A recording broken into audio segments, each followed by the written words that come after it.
Nous allons étudier Bezrat Hashem le dernier verset de la paracha de Vaïgash. On va essayer d'approfondir, on va voir que c'est un verset extrêmement beau, mais en plus vraiment de base. Vaïshev Israël beretz Mitzrayim beretz Goshen, Vaïarzo ba Vaïfru verbo meod. Les Bnei Israël s'établirent en Égypte, donc Israël s'établit en Égypte, dans la contrée de Goshen. Après, il y a les mots Vaïachzuba que l'on va expliquer juste après. Et donc, dans cette contrée de Goshen en Égypte, ils y crurent et se multiplièrent énormément. Donc, on voit les Bnei Israël qui sont en Goshen, en Égypte. Vaïachzuba, on n'a pas expliqué ce que ça veut dire. Et là-bas, on les voit se croître et puis se multiplier énormément. Et c'est comme ça que finit donc cette paracha. Et dans ces mots Vaïachzuba que l'on n'a pas traduit, alors nous avons deux explications. La première, c'est l'explication de Rashi. Alors, Rashi explique Vaye Achzuba, Leshon Achouza. Achouza, une Achouza, c'est une propriété foncière. Et par conséquent, Vaye Achzuba, c'est une forme passive. Donc, ils sont devenus des propriétaires terriens, des propriétaires de biens fonciers. Finalement, alors on comprend ici que les Bnei Israël, ils ont pris possession de cette terre. Ça, c'est la première façon d'expliquer. Vaïeshev Israël beret Mitzrayim beret Goshen, donc les Bnei Israël s'installèrent, après être descendus avec Yaakov Avinu, s'installèrent en Égypte, dans la contrée de Goshen. Vaïachzuba, et donc ils en sont devenus les propriétaires. Vaïfru ve'irbu meod, et ils se sont là-bas, et on les a vus se croître et puis multiplier. Bon, ça c'est la première explication, comme j'ai dit, mais il y a une deuxième explication, celle du Midrash. Vaïachzuba, ils ont été pris par la terre. Les echos, ça veut dire tenir, prendre. Vaïachzuba, ils ont été attrapés par la terre, comme quelqu'un qui serait attrapé malgré lui par quelque chose. Donc quelque part, on les voit un peu comme dans des sables mouvants, où ils sont sur une terre étrangère et puis ils ne peuvent pas s'en dépatouiller. Donc quelque chose qui est, a priori, complètement différent. Mais c'est vrai que dans les mots, Vaïachzuba, on ne les voit pas être propriétaires tellement, avec quelque chose d'actif, mais Vaïachzuba, ils ont été pris, ça rentre plus dans les mots que ce que nous dit Rashi. On pourrait même se demander pourquoi Rashi n'a pas expliqué comme le Midrash. Vaïachzuba, petit à petit, ils sont rentrés comme ça sous l'influence de cette terre, et c'est vraiment le fait de s'installer en galoute, d'oublier Eret Israël, etc. A priori, c'est plus naturel d'expliquer comme le Midrash explique. Mais seulement, vu le contexte, il y a écrit juste après Vaïfru, verbo meod, on les voit se croître et se multiplier. Alors c'est un petit peu dur, c'est quelque chose de positif de dire que juste avant il y avait quelque chose de négatif où on les voit s'enfoncer dans la terre et puis oublier leur origine finalement. Et donc c'est la raison pour laquelle Rashi a expliqué que Vaïachzuba, ils en sont devenus les propriétaires fonciers finalement. Mais là, si on regarde bien, finalement nous avons deux explications. Mais non seulement qui ne sont pas en adéquation, mais en plus qui sont même complètement inverses du même mot. D'un côté, on voit les Bnei Israël qui sont en Égypte. Vaïachzuba en Retz Goshen, Vaïachzuba, ils en deviennent propriétaires. D'un autre côté, on a une autre explication qui nous dit non, c'est la terre finalement qui est propriétaire des Bnei Israël quelque part. L'emprise est complètement inverse. Et là, se pose la question, on sait qu'il y a un principe selon lequel, lorsque nos sages nous apportent même dans des endroits divers plusieurs explications sur un même passouk, sur un même verset ou sur un même mot, et ces explications sont en rapport les unes avec les autres. Mais là, non seulement on ne voit pas le rapport, mais en plus, c'est des explications qui sont complètement opposées, donc c'est quelque chose qui demande à être compris. Mais on a une autre question, et l'autre question, c'est sur le commentaire de Rashi sur ce verset, qui est donc le dernier verset de Parashat Vaïgash, avant la paracha de Vaïchi. Vaïeshev Israël beret Mitzrayim beret Goshen. Donc les Bnei Israël, on a dit, se sont installés en terre d'Égypte, en terre de Goshen. Rashi nous dit Vaïeshev Israël beret Mitzrayim, les Bnei Israël se sont donc installés en Égypte, et il nous dit Ve'chanousa en Égypte, beret Goshen, dans la terre de Goshen, Shehi me'eret Mitzrayim, dans la terre de Goshen qui fait partie de la terre d'Égypte. Alors bon, on ne comprend pas tellement ce que nous rapporte Rashi.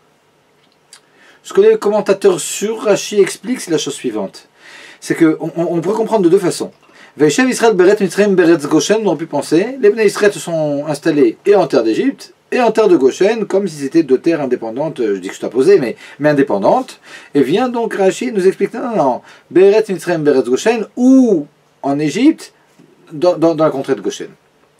Mais si c'était uniquement ça que Rashi avait voulu nous dire, ben, on n'aurait pas eu besoin de tous les mots. Vous savez que Rashi était assez avare dans ses mots, donc dans son commentaire, chaque mot a son importance. Et lorsque finalement Rashi aurait dû dire Beretz Mitzrayim, Ve'echan, Beretz Goshen, en Égypte et où? Dans la terre de Goshen. Et puis on aurait compris donc que ce que veut dire le verset, c'est que Goshen c'est en Égypte et que ce n'est pas une autre contrée. Mais Rashi ne se contente pas de nous dire ça. D'abord, il commence avec Vayeshev Israël Beret Mitzrayim. Les Bnei Israël se sont installés en Égypte. Pourquoi on avait besoin que Rashi cite ces mots? Et en plus, après qu'il ait dit en Égypte, ou en Égypte à Goshen, qui fait partie de l'Égypte, bon, on a compris. Ouais, et pourquoi ramener à nouveau qui fait partie de l'Égypte? On a compris. En Égypte, à Goshen. Goshen, c'est en Égypte. Ok. Mais pourquoi qui fait partie de l'Égypte? Pourquoi rajouter encore tous ces mots? Et en plus, il y a une autre question aussi là-dessus, sur le verset lui-même, pas seulement sur Rashi, mais sur le verset lui-même. Pourquoi le verset nous dit Vaïshev Israël Beret Mitzrayim Beretz Goshen? Qui nous dit directement Vaïshev Israël Beretz Goshen. Les Bnei Israël sont installés en Goshen. Parce que l'on savait déjà dans la paracha un peu plus haut que Goshen était en Égypte. Puisque lorsque les fils de Yaakov descendent en Égypte avec Yaakov, et puis que Yaakov va rencontrer Paro, ben Paro lui dit, évidemment c'était sous les conseils de Yosef, qui au préalable avait déjà préparé Paro, mais Paro va dire à Yaakov, regarde, installez-vous dans le meilleur de la terre d'Égypte, dans la terre de Goshen. Donc finalement on a compris, on sait que Goshen, c'est partie d'Égypte. Donc pourquoi à la fin ici de la paracha, la Torah a-t-elle besoin de répéter Vaïshev Israël, Beretz Mitzrayim, Beretz Goshen? On sait, Beretz Goshen, c'est en Égypte.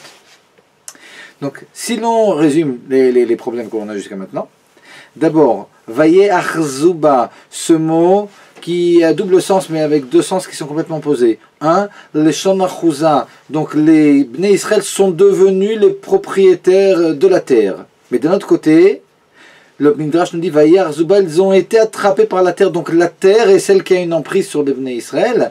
Et comment ces deux explications sur un même mot peuvent-elles être tellement opposées?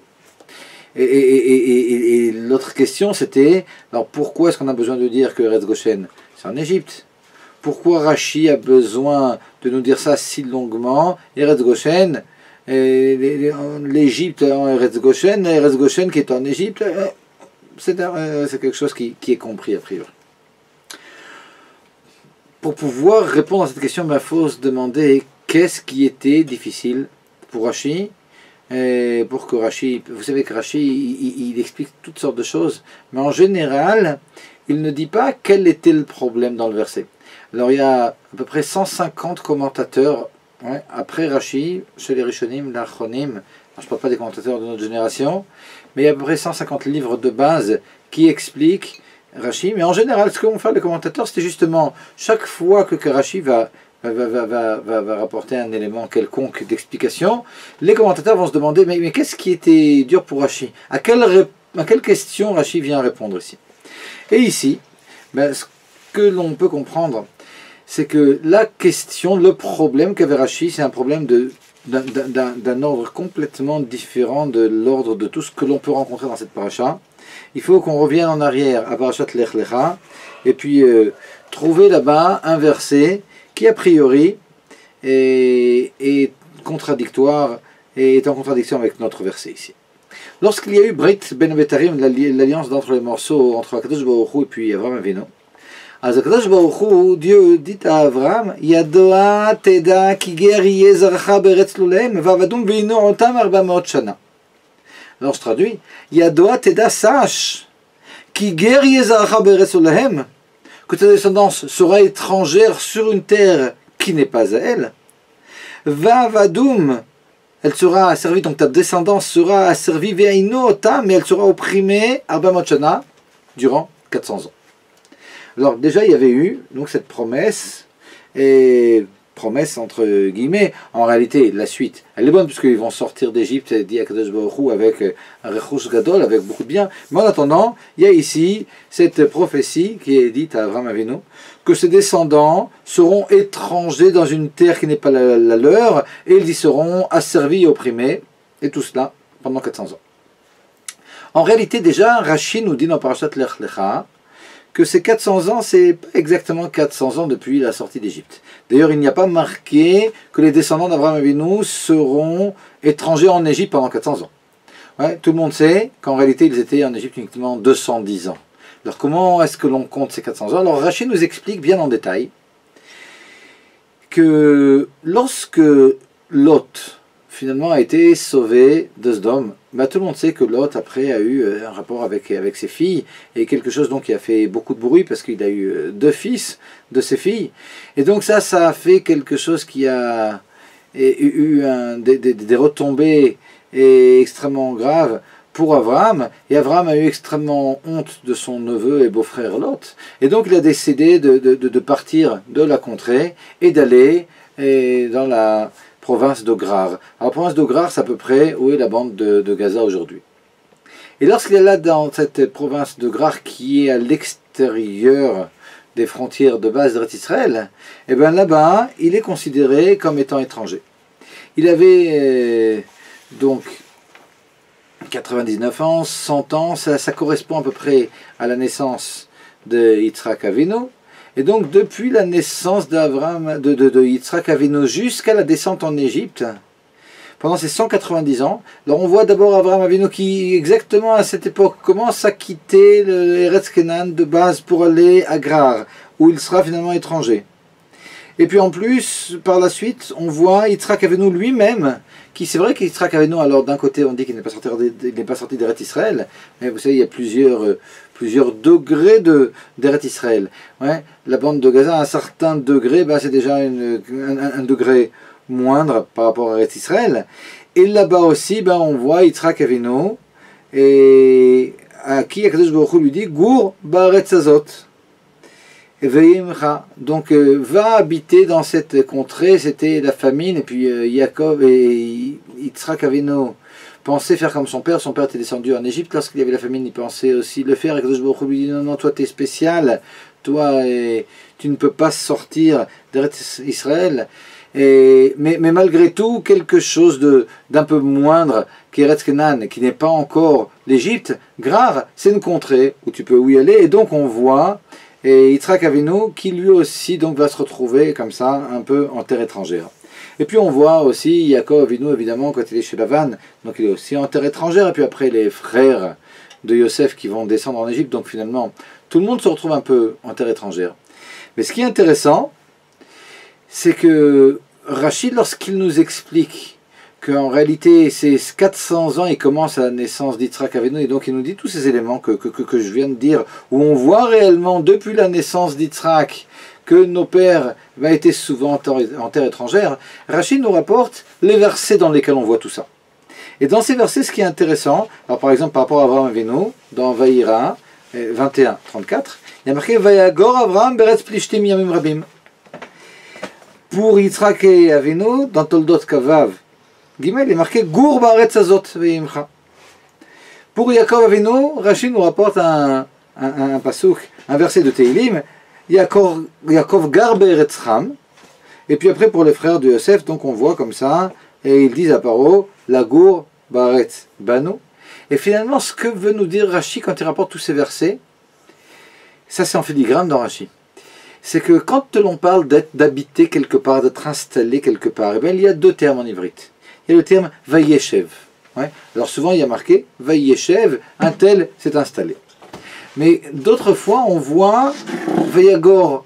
Vayagor, il est habité. Alors aujourd'hui, on utilise j'habite à Yerushalayim, ani gar à Yerushalayim, j'habite à Tel Aviv, ani gar à Tel Aviv. Mais en réalité le mot gar, la gour, il signifie être guerre, être étranger. S'être installé quelque part, mais pas comme Vayeshev, le fait d'être réellement installé, d'être assis. Quand on dit anigar ici ou là, en réalité, j'habite mais en étant étranger. Alors c'est vrai qu'en hébreu moderne, on dit anigar, j'habite et puis c'est tout, on ne pense pas au au terme étranger, mais étymologiquement, on peut regarder, chaque fois que dans le Tanakh, il y aura marqué le mot lagour, c'est habiter en étant étranger, c'est ce que veut nous dire Rashi. C'est-à-dire que lorsque Rashi, par exemple, Rashi pour Yaakov, il ne nous dit pas qu'il était chez Lavan et puis on aurait compris qu'il était étranger. Non, pourquoi il nous apporte un pasouk, un verset de Teilim, Yaakov gar beretzram pour dire qu'il était étranger? Parce que ce mot gar, qui a finalement les mêmes lettres que le mot guerre, c'est encore une fois une marque d'habitat pour quelqu'un qui est étranger. Et donc depuis finalement, depuis la nuit des temps, depuis la naissance d'Yitzhak Avinu, donc 190 ans avant la descente en Égypte, eh ben on voit déjà que les Bnei Israël, enfin les Bnei Israël, non, pas les Bnei Israël, nos pères, donc les pères des Bnei Israël, on voit déjà que la descendance, parce qu'il s'agit ici dans cette promesse à Abraham Avinu, de la descendance d'Abraham Avinu. Donc on ne peut pas commencer avec Abraham Avinu, on doit commencer avec sa descendance, donc à partir de la naissance d'Yitzhak. Ouais. Donc à partir de la naissance d'Yitzhak, on commence à compter. Alors à la naissance d'Yitzhak, Vayagor Avram Beretz Plishtim, Abraham Avinu a habité en Eretz Plishtim, et puis donc et c'est là-bas que tout se passe. Et puis on trouve après encore Gur Ba'aretz Hazot, habite là-bas mais en tant qu'étranger, dit à Kadosh Baruch Hu à Yitzhak Avinu quand il va aussi à Grar. Et puis on a la même chose pour Yaakov gar beretzram, Yaakov, donc il habite aussi en terre étrangère, et puis les fils de Yaakov après lorsqu'il descend en Égypte. Et lorsque l'on a compris tout ça, alors on doit comprendre ce verset d'Ambrid Ben Ametarim de façon un petit peu différente de la façon classique. Parce qu'en général, comment on comprend?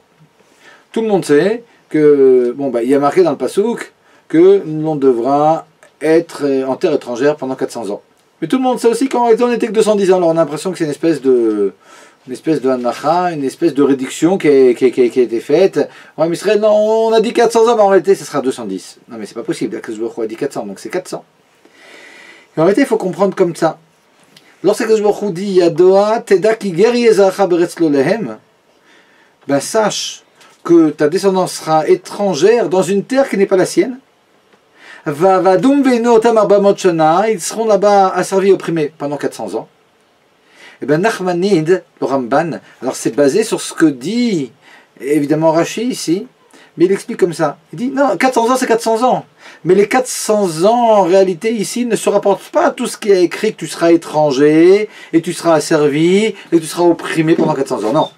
Les 400 ans ici, vous savez en ivrite, souvent dans le Tanakh, on coupe un peu les mots, puis on les réajuste d'une autre façon, ce qui s'appelle le Sares Pasuk. Et donc nous dit le Ramban, c'est comme ça qu'il faut lire le Pasuk. Yadoa teda, sache, ki ger yezacha beretz lo lehem, que ta descendance sera étrangère dans une terre qui n'est pas la sienne. Alors on oublie, vavadum vinotam, ils seront opprimés et asservis, mettons de côté. Arba meot shana, les 400 ans, c'est 400 ans où ils seront étrangers, ces 400 ans où ils seront étrangers, ben réellement ils les ont eu ces 400 ans. Parce que ça commence à la naissance d'Yitzhak, et puis à la naissance d'Yitzhak, Abraham Avinu était à Grar, et puis après Yitzhak aussi était à Grar, et puis Yaakov était chez Lavan, et donc ils ont été étrangers réellement pendant 400 ans, la descendance de Abraham Avinu. Et ce qui est marqué Vadum veinu otam, ça fait pas partie d'Arba meot shana. C'est comme ça qu'explique le Ramban Nachmanide. Il dit ce qui est écrit que ta descendance sera étrangère et elle sera asservie et opprimée pendant 400 ans. L'explication c'est elle sera étrangère pendant 400 ans. Elle sera asservie et opprimée. Combien de temps? Ça c'est pas écrit dans le Pasuk. Ouais, c'est comme ça qu'explique le Ramban. Et donc si l'on a compris qu'il y avait quelque chose de complètement imperméable, une phrase qui a été prononcée à Abraham Avinu lors de Brit Ben Ametarim, l'alliance entre les morceaux, selon laquelle les descendants de Abraham Avinu seront en terre étrangère, seront étrangers pendant 400 ans. Et c'est quelque chose que l'on retrouve après, Vayagor Abraham, Gur Ba'aretz Hazot, on voit qu'ils sont tout le temps en train d'habiter mais de façon étrangère. Mais lorsque l'on arrive au dernier verset de Parashat Vaïgash, le dernier verset donc, avec lequel on a commencé ici, il y a ici quelque chose qui surprend et qui dérange un peu Rashi. Parce qu'il est marqué Vayeshev Israël Beretz Mitzrayim, Beretz Goshen, Vayarzuba, Vayifru Verbu Meod. Finalement, il n'est pas marqué ici Vayagor. Il n'est pas marqué ici que Israël a habité, mais a habité de façon étrangère en Égypte. Il est marqué Vayeshev, ils se sont installés, ils étaient comme à la maison. Beretz Mitzrayim, Beretz Goshen, en plus Beretz Goshen, on sait que c'est Metavaret, c'est le plus beau de la terre. Et puis il y a marqué Vayar Zuba, ils en sont devenus même propriétaires. Et on est obligé d'expliquer comme ça d'après Rashi, parce qu'il y a marqué après Vayifrou, Vayarbumod, ils se sont multipliés, ils se sont mis à croître et à se multiplier. Par conséquent, c'est quelque chose de positif. Donc Vayar Zuba aussi, c'est quelque chose de positif qui vient exprimer le fait qu'ils sont devenus des propriétaires fonciers. Et donc on ne comprend absolument pas comment l'histoire des 400 ans où ils sont censés, les descendants de Abraham Avinu, être étrangers, être en terre étrangère, ben on ne voit pas du tout comment ici maintenant ça se concrétise. Parce que si c'est vrai qu'Abraham Avinu a été étranger, Yitzhak Avinu a été étranger, Yaakov Avinu a été étranger, mais si les Bnei Israël, ils descendent en Égypte et puis ils sont comme à la maison. Ouais. Mais en plus c'est une achouza, réellement c'est devenir leur propriété. On a même plus que ça. On a un midrash qui nous dit que ce Eretz Goshen, c'était une terre qui avait été donnée en cadeau à Sarah Imenu par Paro. Vous savez que lorsque Abraham Avinu est descendu en Égypte, il y a eu des altercations avec Paro, et finalement il a voulu se racheter, Paro. Et donc il a donné, d'après le Midrash, en cadeau Eretz Goshen à Sarah, et les Bnei Israël donc ont hérité de Eretz Goshen. Alors quand on rajoute en plus à tout ça ce Midrash, on se dit 2 minutes, mais ça, ils ne sont plus étrangers du tout. Ils sont les propriétaires, ça leur appartient, ils héritent en réalité de Eretz Goshen qui avait été donné à Sarah Imenu. Il y a marqué Vayeshev, ils sont vraiment installés, ils ne sont pas du tout étrangers. Eretz Goshen, c'est le plus beau de la terre. Vayifrou, Verbu Meod, Vayarzou, ils sont devenus des propriétaires fonciers. Donc, où va se concrétiser maintenant le fait d'être étranger pendant 400 ans? C'est quelque chose qui est complètement pas compréhensible. Et c'est pour ça que Rashi maintenant va nous dire ce qu'il nous dit, et que le verset aussi nous dit Vaishev Israël be'eretz Mitzrayim. Lorsque le verset nous dit Vaishev Israël be'eretz Mitzrayim be'eretz Goshen, on a dit, bon, c'est très bien que Eretz Goshen c'était en Eretz Mitzrayim. Pourquoi on a besoin de le dire? Parce que ce que veut dire le verset, et Rashi nous le fait bien remarquer, Vaishev Israël be'eretz Mitzrayim. C'est dur pour Rashi. Comment ça, Vaishav Israël be'eretz Mitzrayim? Comment se fait-il, avec Brit Ben Avetarim, l'alliance d'entre les morceaux, que ce soit possible que les Bnei Israël soient installés en Égypte? Alors nous dit Rashi, Vechan be'eretz Goshen, Shim eretz Mitzrayim, et alors c'est en Eretz Goshen que ça se passe. Mais im eretz Mitzrayim, et là c'est tout le mafter, c'est toute la clé, le fait que le verset est précisé que Eretz Goshen c'est en Égypte alors qu'on le savait, et que Rashi nous fait bien comprendre que le verset nous l'a précisé. C'est pour dire, oh, en réalité, ne croyez pas. C'est vrai que les Bnei Israël sont des propriétaires, c'est vrai même peut-être qu'ils étaient propriétaires au niveau de la loi, mais tout ça c'est vrai, c'est beau et c'est tout ce qu'on veut. Mais malgré tout, ils étaient étrangers. Même s'ils se sentaient bien, même si tout allait et pour le mieux, dans le meilleur des mondes, a priori, malgré tout, ils étaient en Égypte, et dans la mesure où ils étaient en Égypte, et bien cette Égypte, elle ne peut pas avoir le niveau d'Eretz Knaan. Les Juifs, finalement, ont une âme qui va de pair avec Eretz Israël. Un Juif ne peut pas se sentir sur sa terre en dehors d'Eretz Israël. Et par conséquent, le fait qu'il soit en Eretz Mitzrayim, vous savez, pour Eretz Israël, il est marqué dans Parashat Ekev, que c'est une terre, She'ene Elokechaba, Mereshit Hashana, c'est une terre où les yeux, le regard d'Akadosh Baruch Hu et se posent du début de l'année à la fin de l'année. Eretz Asher ene Hashem Elokecha ba. Pas Elokecha, mais Hashem Elokecha, donc quelque chose d'encore plus grand. Les yeux d'Akadosh Baruch Hu, alors vous pouvez me dire, Dominique, Akadosh Baruch Hu, bon, ben, il est partout. Hein, non, c'est vrai qu'il est partout, et c'est vrai qu'il y a une Ashgacha pratit en plus, d'après le Baal Shem Tov, on sait que la providence divine, ouais, c'est vraiment sur tous les détails, mais pas uniquement de ce qui concerne l'homme, mais ce qui concerne aussi les animaux, les végétaux, et les minéraux, etc. C'est vrai. Mais tout le truc, c'est dans quelle mesure on peut ressentir cette proximité d'Akadosh Baruch Hu dans notre vie. Ben ça, c'est quelque chose que l'on peut ressentir réellement uniquement dans Eretz Israël. C'est ce que veut nous dire le verset dans Parashat Ekev, lorsqu'il nous dit que Eretz Israël, c'est une terre, She'eneh Hashem Elokecha ba, Mereshit Hashana v'Tachit Shana, une terre sur laquelle les yeux de l'Éternel, ton Dieu, sont présents du début à la fin de l'année, et de la fin, on passe à un à nouveau au début de l'année, et comme ça, éternellement, les yeux de Akadosh Baruch Hu sont sur la terre d'Israël. Et donc, par rapport au fait d'être étranger, eh ben réellement, on avait beau bien se sentir en Égypte, être en Eretz Goshen, être dans le meilleur de la terre, Vayer Zuba, être des propriétaires fonciers, avoir hérité de cette terre parce que c'est une terre qui avait été donnée à Sarah et Menou, malgré tout, Veishev Israël be'eretz Mitzrayim be'eretz Goshen. Le verset, puis Rachid derrière qui met bien l'accent, peut dire non, mais ne croyez pas, mais malgré tout, ils sont étrangers. D'abord, c'était une xéra de Brit Ben Ametarim, depuis la naissance d'Yitzhak Avinu jusqu'à la sortie d'Égypte, pendant les 400 ans, et donc à fortiori les 210 ans où ils sont en Égypte. Ils sont réellement étrangers, et donc, nous ne nous trompons pas.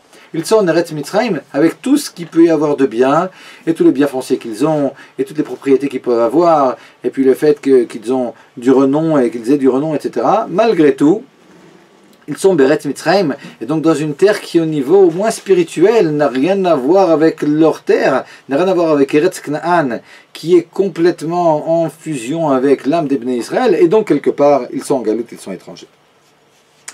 Mais ici, et on pourrait se dire, bon, d'accord, ok, on a compris, mais il manque quand même un élément. Parce que la raison pour laquelle on devait, d'après Pnimut la Torah, d'après la profondeur de la Torah, la raison pour laquelle on avait besoin de descendre en Égypte, ben, on sait que c'était pour complètement casser le mauvais côté de notre personnalité, et pour pouvoir finalement être réceptacle. Alors dans un premier temps, de la Torah, et dans un deuxième temps, eh ben, pour pouvoir après rentrer en Eretz Israël, et puis vraiment hériter d'Eretz Israël, mais en étant complètement zachim, en étant complètement pur et raffiné après tout cet asservissement en Égypte. Donc on pourrait se dire, bon d'accord, ok, ils sont sur une terre qui n'est pas leur terre, ils sont en galoute, mais s'ils se sentent si bien, s'ils sont Beretz Goshen, Bemetavares sur la meilleure des terres, s'ils sont Vayar Zuba, comme on dit Rashi, ils sont devenus des propriétaires fonciers de la terre. Et puis tout va bien finalement, en dehors du fait que c'est vrai, c'est pas Eretz Israël, et donc, bon, ben, au niveau spirituel, c'est pas exactement ça, mais malgré tout, et de là à être asservi, être cassé pour pouvoir finalement préparer le réceptacle de tous ces dévoilements de la Torah et puis du don d'Eretz Israël qu'il devait avoir, alors il manque quelque chose. Je veux dire, il manque quand même un certain asservissement a priori. Et pour pouvoir expliquer ça, on est obligé de rapporter un passage du Zohar qui est apporté au début de Parashat Shemot dans le livre de Torah Or d'Admor Zaken, qui nous dit, en réalité, il y a une autre façon d'être asservi que la façon d'être asservi directement par nos oppresseurs, et cette façon-là, c'est par la Torah. Lorsque la Torah nous dit au début de la parashat de Shemot, Vaimareru et Trayehem, ils leur ont fait, les Égyptiens, aux Juifs, aux Bnei Israël, ils leur ont fait la vie amère. Bavoda kasha par de durs travaux, Bechumer ou Vilvenim, dans l'argile et dans les briques. Donc il y a eu un asservissement qui commence comme ça, de façon très très forte, au début du livre de Shemot. Eh bien, nous dit le Zohar, en réalité, on peut comprendre aussi d'une autre façon. Qu'est-ce que c'est que Avoda Kasha, Dakushia? Ça, c'est les kushiotes, c'est les problèmes qui sont posés dans l'étude lorsque l'on est en train d'étudier. Ben, on a un problème, il y a quelque chose qu'on ne comprend pas. Ça, c'est une kushia. C'est ce que représente la Avoda Kasha, le travail pénible. C'est quoi Bachomer? Finalement, Bachomer, on a dit que c'était dans l'argile. Bachomer, ici, c'est le Kalvachomer. Le Kalvachomer, c'est le raisonnement a fortiori.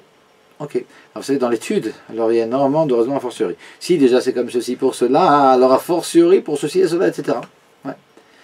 Donc, Bachomer, c'est le Kalvachomer. Ou Vilvenim, qu'est-ce que c'est? Les venim, les briques.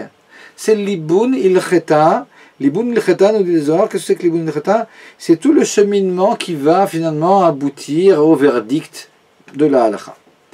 Et donc, nous dit le Zohar, cet asservissement qui, c'est vrai, était là pour préparer l'âme des Bnei Israël à casser ces mauvais caractères et être prêt à des dévoilements qui sont extraordinaires, celui de la Torah puis ceux d'Eretz Israël lorsqu'ils y arriveront, ben finalement, on n'a pas besoin d'être asservi et d'être complètement cassé pour le faire. On peut le faire d'une autre façon, par la Torah. Un peu comme ce que nous disent les sages, en passant dans la Mishnah de Pirkei Avot, lorsque nous disent, ben celui qui prend sur lui le joug de la Torah, mais il s'agit vraiment du joug, Il ne s'agit pas d'étudier la Torah en mangeant des bambas, c'est pas ça qu'il s'agit. Il s'agit vraiment du joug, le fait de casser quelque chose malgré tout chez nous. Ben, celui qui prend sur lui le joug de la Torah, ben, finalement, Kadosh Baruch Hu, il fait en sorte que ce soit le gouvernement, que ce soit le travail dur, ben, tout ça on lui enlève, tout se joue de sur la tête, et puis les choses pour lui se passeront de façon très, tout sera facile finalement, dans la mesure où il a pris sur lui des difficultés, le joug de la Torah. Ce qu'il faut, c'est recevoir un joug sur soi pour pouvoir se travailler, on n'a plus besoin de l'autre joug. Le joug avec un G, évidemment, pas avec un E à la fin. Et par conséquent, par rapport à notre question, ouais, c'est vrai, c'est beau, mais alors comment on peut se préparer au don de la Torah et se préparer à l'avenir de Israël? C'est très simple, uniquement en prenant sur soi ce joug de la Torah. Ce joug de la Torah, il est à la place de Avoda Kasha, ça c'est la Kushia, Bechomer c'est le Kalvachomer, Levenim c'est l'Ibun il-Cheta. Par tous ces principes finalement de l'étude, où on pose des questions, et puis on fait des raisonnements a fortiori, et puis on va essayer de se raffiner au niveau de la pensée, l'Ibun il-Cheta, tout un cheminement que l'on va faire dans l'étude qui va nous amener finalement à la halakha en fin de compte. Toutes ces choses-là, et ce sont des choses qui sont là pour nous préparer à tous les dévoilements d'après la galoute et qui peuvent remplacer la galoute. Mais seulement, tout ça c'était bon pendant les premières années de la venue des Bnei Israël. On sait que lorsque les Bnei Israël sont descendus en Égypte, Yaakov Avinu a envoyé en avant Yehuda pour ouvrir un Beth Midrash à Goshen. Yosef était déjà occupé avec le fait qu'il devait diriger Eretz Israël, et donc c'est Yehuda à qui on a demandé de préparer ce Beth Midrash. Finalement, Yaakov savait qu'il fallait cet asservissement, puis lui il voulait que cet asservissement il se fasse par le biais de la Torah. Alors tout était bien, mais seulement, et là on va maintenant essayer de comprendre un peu ce qui se passe avec Vayar Zubat tel que le Midrash nous l'explique.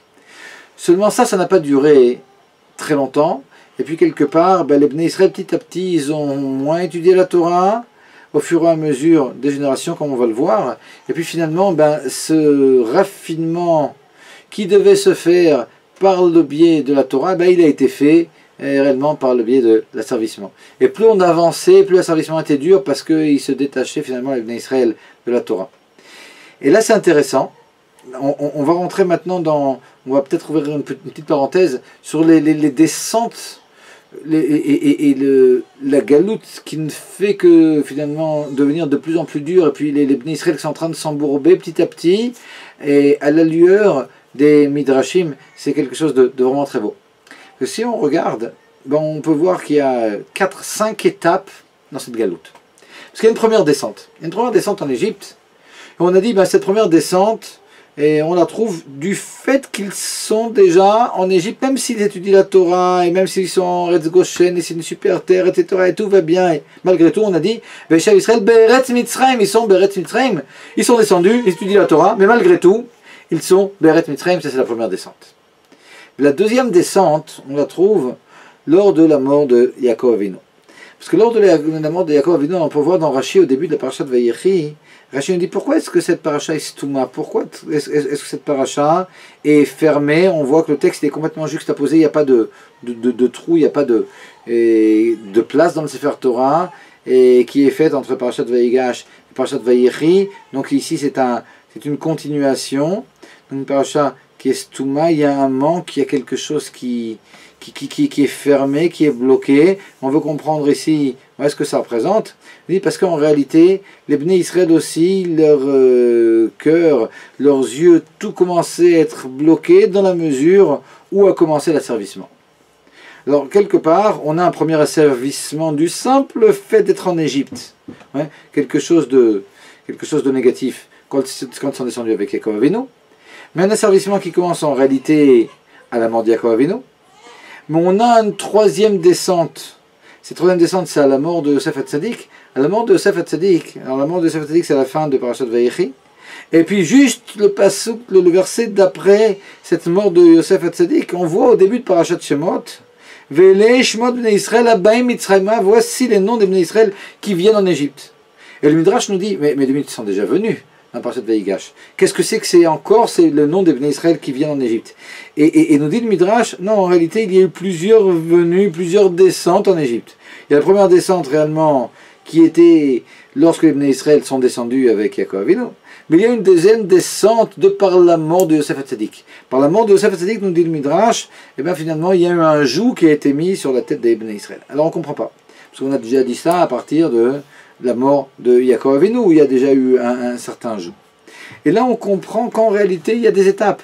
Vous savez, il y a une Gemara dans Masret Sota, Daf Yud Aleph, qui nous dit que les Bnei Israël, au début, on leur parlait BP rare, on leur parlait comme ça avec une langue mielleuse, en disant regardez, vous voulez peut-être travailler, etc. Non, mais c'est très bien payé. Et puis, bon, et puis comme ça, ils ont commencé à laisser tomber petit à petit l'étude de la Torah, et puis à accepter finalement de travailler. Alors les conditions étaient peut-être de travail, peut-être pas très faciles, mais c'était très bien rémunéré, et donc tout était bien.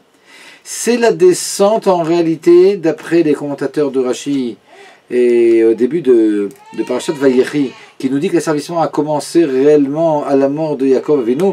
Alors les commentateurs disent, ah ouais, mais on voit que c'est à la mort de Yosef, on voit que c'est même un peu plus tard, à la mort de Lévi, qui est le dernier des frères. Alors quand est-ce que ça a commencé? Et puis ils nous disent, à partir de cette Gemara, dans Maseret Sota, qui nous dit qu'au début, on leur a parlé de façon mielleuse, et c'est comme ça qu'ils ont commencé à travailler. Il nous dit, non, en réalité, il y a eu des étapes.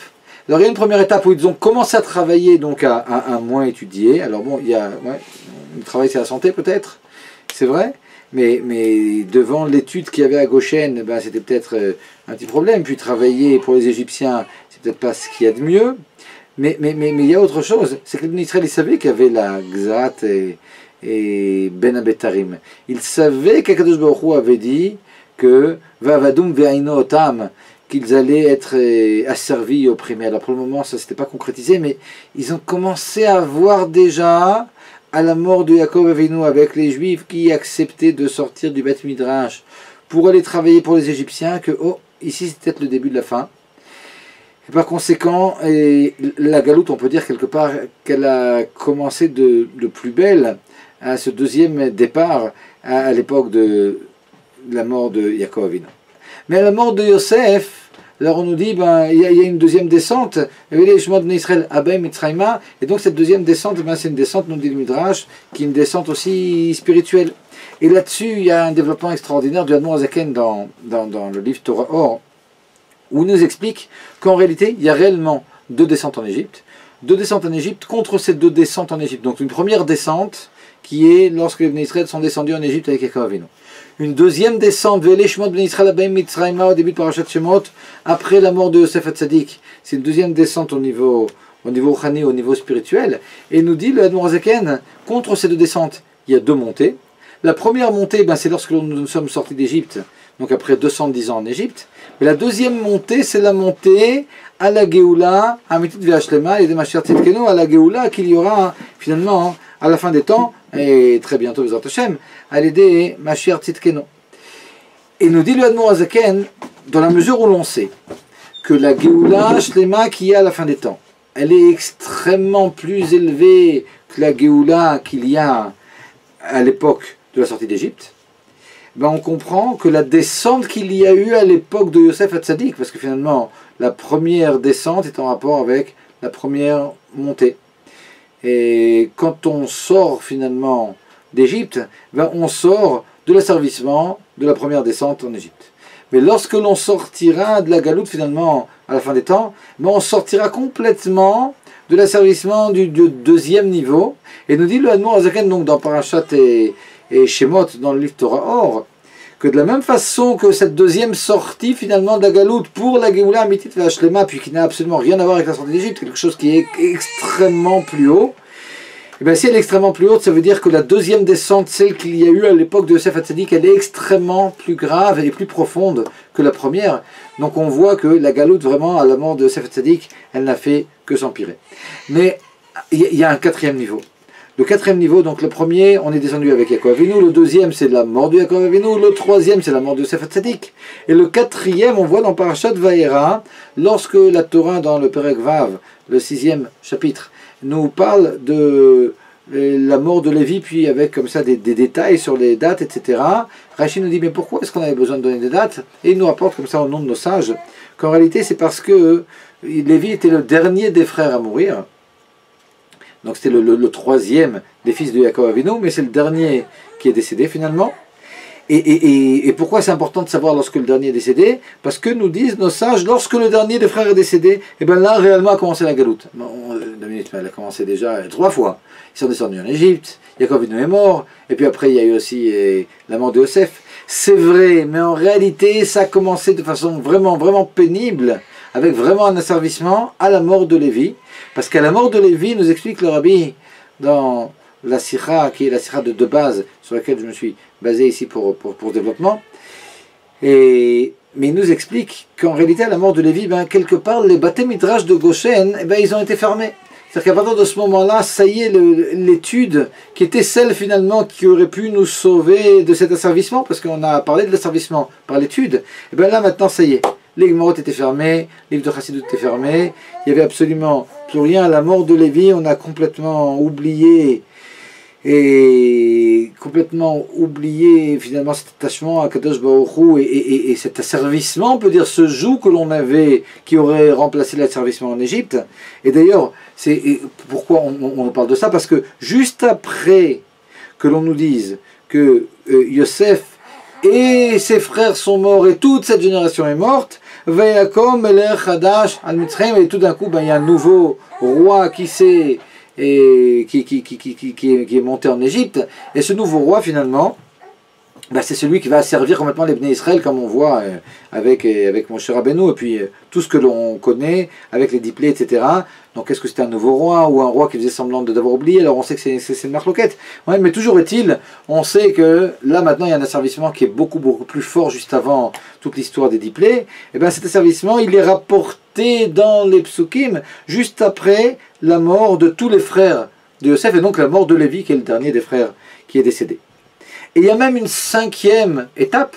Cette 5e étape, le Likut Shimoni nous dit, pourquoi est-ce que Myriam, donc la mort de, avant Myriam, la mort de Lévi, et nous dit le Siftei Chachamim, ça rapporté aussi dans le Sefer Seder Adorot, c'était 116 ans avant la sortie d'Égypte. Donc sur les 210 ans, il y a eu une centaine d'années, 94 ans exactement, où finalement ils étaient asservis d'après tous les niveaux qu'on a pu voir, mais ce n'était pas encore quelque chose d'extrêmement critique.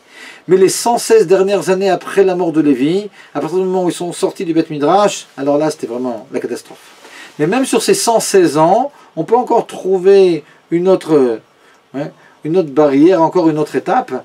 Et 86-87 ans avant la sortie d'Égypte, à la naissance de Myriam, nous disent les Chachamim dans le Ilkut Shimoni, pourquoi est-ce que Myriam est appelée Myriam? La Myriam c'est le Milchon Mar, c'est l'amertume, parce qu'à partir de la naissance de Myriam, alors réellement les Bnei Israël ont été extrêmement asservis. Et donc finalement, alors pourquoi on a parlé de tout ça? Parce que là on s'est complètement écarté de ce que l'on avait à la fin de Parashat Vayigash. À la fin de Parashat Vayigash, on n'est pas du tout arrivé à tout ça. À la fin de Parashat Vayigash, Yaakov Avinu n'est pas encore mort. Par conséquent, on ne parle que de la première descente. La première descente qui est inhérente au fait que finalement ils ne sont plus en Eretz Kenan, ils sont en Eretz Mitzrayim.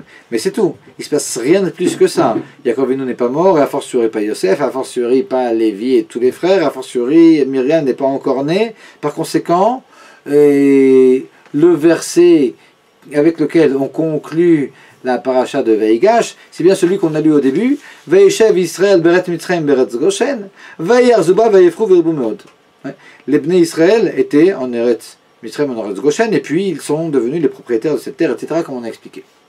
Mais il était important de passer par toutes ces étapes pour comprendre qu'en réalité, en potentiel, dans cette première descente, qu'il y a du simple fait que l'on quitte Eretz Knan, que l'on quitte Eretz Israël pour aller en Eretz Mitzrayim, et puis on a dit que le verset il veut nous mettre en avant cette descente. Be'eretz Mitzrayim, Be'eshev Israël, Be'eretz Mitzrayim, Be'eretz Goshen. Pourquoi il est marqué Be'eretz Mitzrayim alors qu'on savait qu'Eretz Goshen c'est Be'eretz Mitzrayim?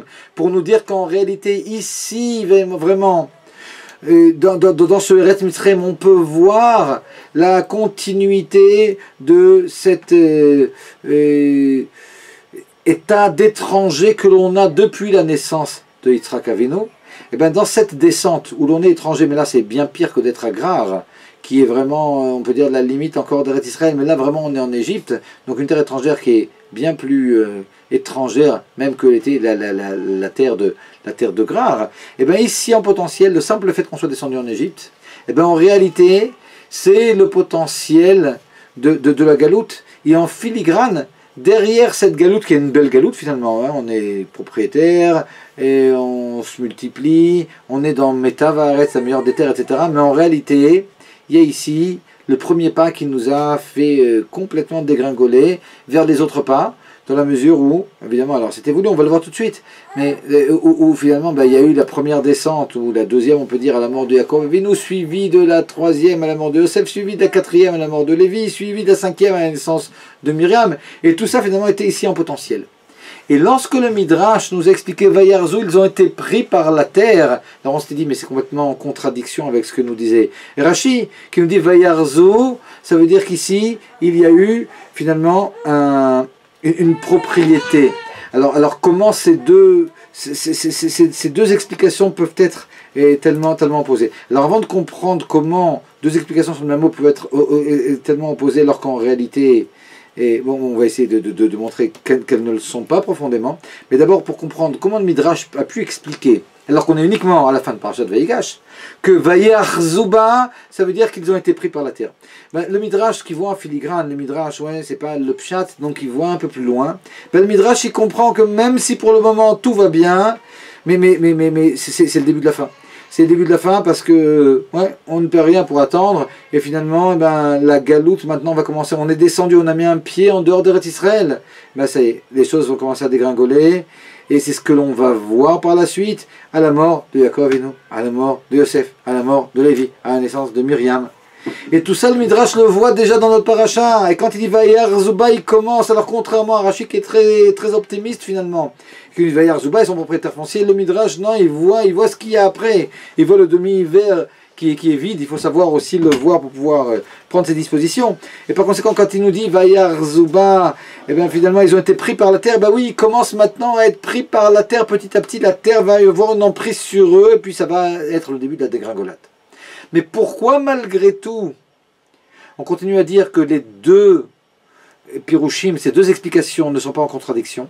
Parce qu'en réalité, et puis ça c'est le fin du fin, et c'est aussi la fin du cours, mais uniquement parce qu'en réalité, là aussi en filigrane dans le Midrash, il y a en réalité une propriétaire foncière, même d'après le Midrash. Parce que la raison pour laquelle on est pris par la terre, alors ça on en a déjà parlé dans un autre cours, c'est parce que dans cette terre, on sait qu'il y a des étincelles de Kedusha, des étincelles de sainteté qu'il fallait ramener en Eretz Israël quand on parle de Rechush Gadol, des grands biens avec lesquels on est sorti d'Égypte. Finalement, ce sont ces biens spirituels qui étaient là-bas depuis déjà avant la création du monde. Et il fallait que les Israël descendent en Égypte pour aller rechercher ces Netzutzot. Et finalement, quand ils sont pris par la terre, ils sont pris par la terre, mais même ça, c'est quelque chose qui est bon. Ils sont pris par la terre dans cette galoute que l'on ne souhaite à personne. Et Bezrat Hashem, on espère tous sortir de la galoute et de façon très très très rapide. Mais malgré tout, dans cette galoute où Vayarzouba, on est pris par la terre, en réalité on est pris pour la terre parce qu'Akadosh Baruch Hu, vous nous enfoncez dans cette terre pour qu'on aille chercher les Netzutzot et qu'on en ressorte. Et par conséquent, il ne nous reste plus Bezrat Hashem, et donc on comprend le rapport entre les deux. Ça c'est une nachouza, c'est-à-dire c'est vraiment une propriété, la propriété foncière, c'est la propriété finalement de cette terre avec ses Netzutzot. Et donc même pour le Midrash qui dit qu'on est pris par la terre, on est pris par la terre pour pouvoir finalement y prendre les Netzutzot, et donc les deux choses se complètent, et il n'y a pas de contradiction. Et donc, ce point positif, pour parler un petit peu du paradoxe que l'on vit. Ce paradoxe où, d'un côté, on doit reconnaître et comprendre que la finalité, finalement, de la galoute, c'est de faire tout un travail que cette galoute, qui nécessitait qu'il y ait cette galoute d'un côté. Mais à côté de ça, évidemment, il faut savoir, pour pouvoir être optimiste, évidemment, quelque chose de bon dans la galoute, mais il ne faut pas oublier que ce que Akadosh Baruch Hu veut de nous, c'est que l'on attende et que l'on demande et que l'on exige d'Akadosh Baruch Hu la Géoula. As Bezrat Hashem, ce qu'il y a de bon dans la galoute, c'est derrière nous, Bezrat Hashem on l'a fait. Si vous pensez qu'il y a quelque chose qui vous reste à faire, faites-le vite, parce que voilà, la Géoula est là et ce sera trop tard après. Bezrat Hashem, de bonnes nouvelles.